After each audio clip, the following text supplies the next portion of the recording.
Hi friends, இது ஈவினிங்லேருந்து night எடுத்த video தான். மாதம் ஆனாலே எல்லார் வீட்லேயும் போடுற பட்ஜெட் தான் மளிகை சாமான். ஸோ மளிகை சாமான் பில் வந்து போடுறதுக்காக உட்காந்துருக்கோம்.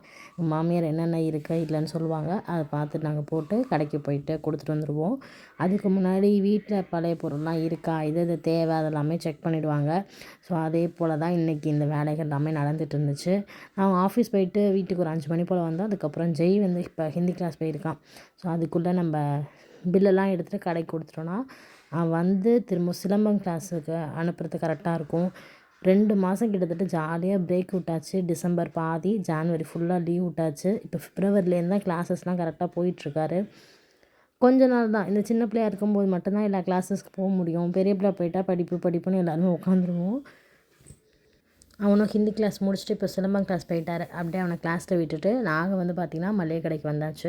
முன்னாடிலாம் டிமார்ட்டு, ரிலையன்ஸ்லலாம் வந்து திங்ஸ் வாங்குவோம். பட் எங்களுக்கு வந்து இந்த மாதிரி அண்ணாச்சி கடையில் ஹோல்சேல் ஷாப்பில் வாங்குறது தாங்க ப்ரைஸ் வந்து நமக்குமே நிறையா நிற்கும்.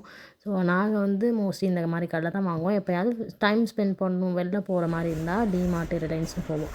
மளிகை சாமான்லாம் வந்தது எடுத்து வச்சாச்சு. சாருக்குன்னு ஒரு தனி பட்ஜெட் வந்து ஒதுக்கிடுவோம்.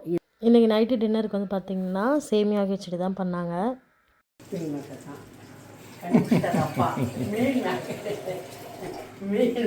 ஒரு மனுஷன் உங்களுக்கு ஹெல்ப் பண்ணுறதுக்கு மீன் மேக்கர் கொண்டு வந்தால் அது குறை. மீன் மேக்கரா எல்லார் வீட்லேயும் நடக்கிற மாதிரி தான் எங்கள் வீட்லேயும் நடக்கும். அப்பப்போ சில பிரச்சனைகள்லாம் வந்துட்டு போகும். நாங்களும் நல்லா சாப்பிட்டுட்டு தூங்கியாச்சு. இப்படி தான் இந்த டே எங்களுக்கு போனது.